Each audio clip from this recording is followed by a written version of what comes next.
So what would you think is going to be your biggest weakness coming in, though? Biggest question mark is without a doubt the receivers. We lose Keon Coleman, you lose Johnny Wilson, you lose those type of guys. You lose Destin Hill too last in the spring. 20. I hated for that kid too. All the Oh stuff yeah, he's been waiting his turn. right. So and the couple spring practices I went to in the spring, he was the best receiver on campus during that time. He was making plays left and right. Ended up tearing his ACL. So you bring in Malik Benson, who I think is going to be receiver one. He's been making a lot of plays.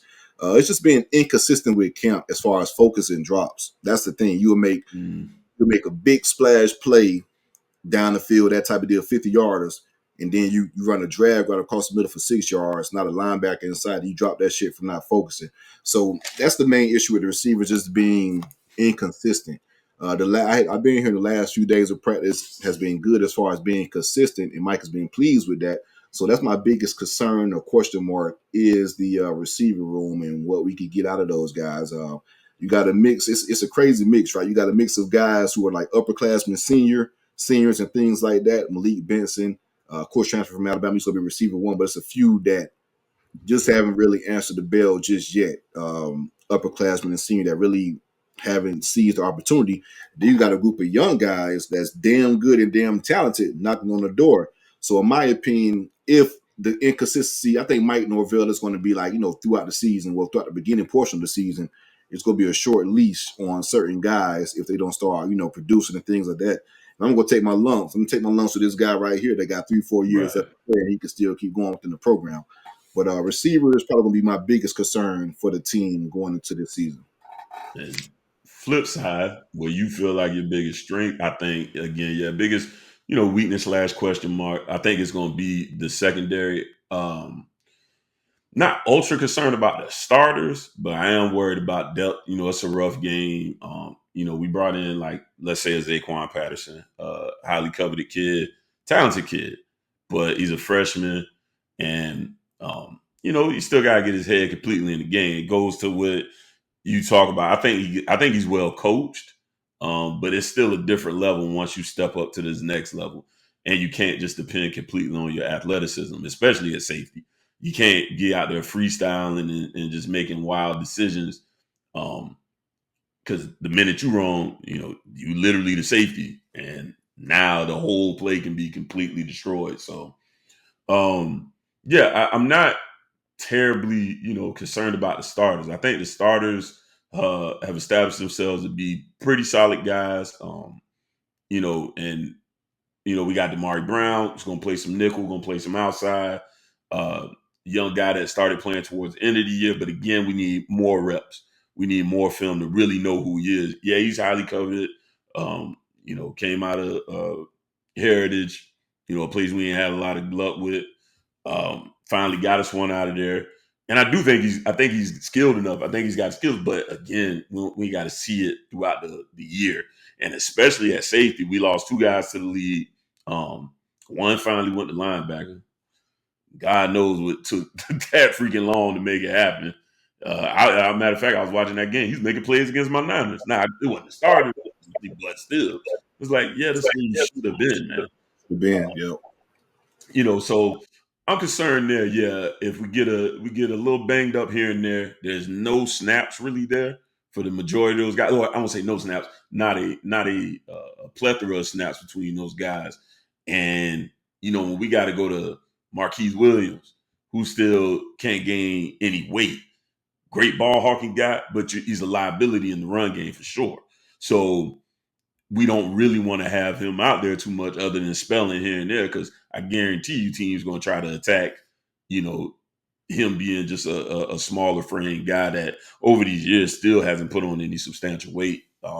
So, we're going to have to depend on the front end to take care of the back end in certain instances. When you look at that portion of the game should take care of the back end, but there's going to be times where secondary's got to do their job too, and so that'll be my biggest question mark / concern coming into the season. All right, give me your pleasant surprise thus far in fall camp. Which player has been making plays that you really didn't anticipate kind of coming into the season. Which guy Um, kept I gotta go. OJ Frederick. Man, a lot about this kid. Could be a guy that in his freshman year could end up cracking that rotation if these corners don't show and prove. Like everything I'm hearing about this kid is he's got that frame kind of like we had with a DJ Ivy, a guy who took a while, got drafted super late, but did make the Bengals. Um, he's got that same type of frame. Is the story almost seems similar too? Not necessarily the biggest or greatest offers, but they saying his attack to the game, the way he approaches the game, he's dog. He's got a dog mentality already with upperclassmen. Like he's not backing down. Of course, like any freshman, especially at corner, got to clean up some of the handsy stuff, that type deal.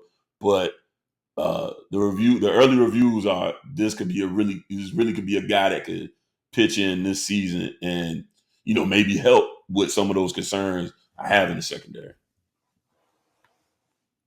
How about y'all? What's your biggest kind of who kind of surprised you so far, or what has Cam, surprised you so far? Cam Riley, transfer linebacker from Auburn. He pretty much kind of saved the day in a lot of aspects. I think Cam Riley probably um, when it's all said and done from like a positional need, probably our most important transfer we got last year. He's a guy that came didn't even come in the spring, came into the summer. We lost, losing Tatum Bethune, ended up being drafted by the 49ers. Actually, he's doing pretty damn good for the 49ers. Tatum Bethune's out there in the Bay with the 49ers, and Kalen DeLoach, the other starter, he's out there. He's down in Tampa playing well for the Bucks. So we lost two linebackers last year. And we know as far as what Randy Shannon's been doing as far as recruiting the room, right? Is it's a lot more has to be desired as far as recruitment for the linebacker room. So you bring in Cam Riley. This kid is 6'5", 6. I think he's going to be 6'4" and some change legit NFL combine, around 240. Specimen at linebacker to go along with DJ Lundy, who's a great linebacker himself, probably one of the better run stopping linebackers in the country.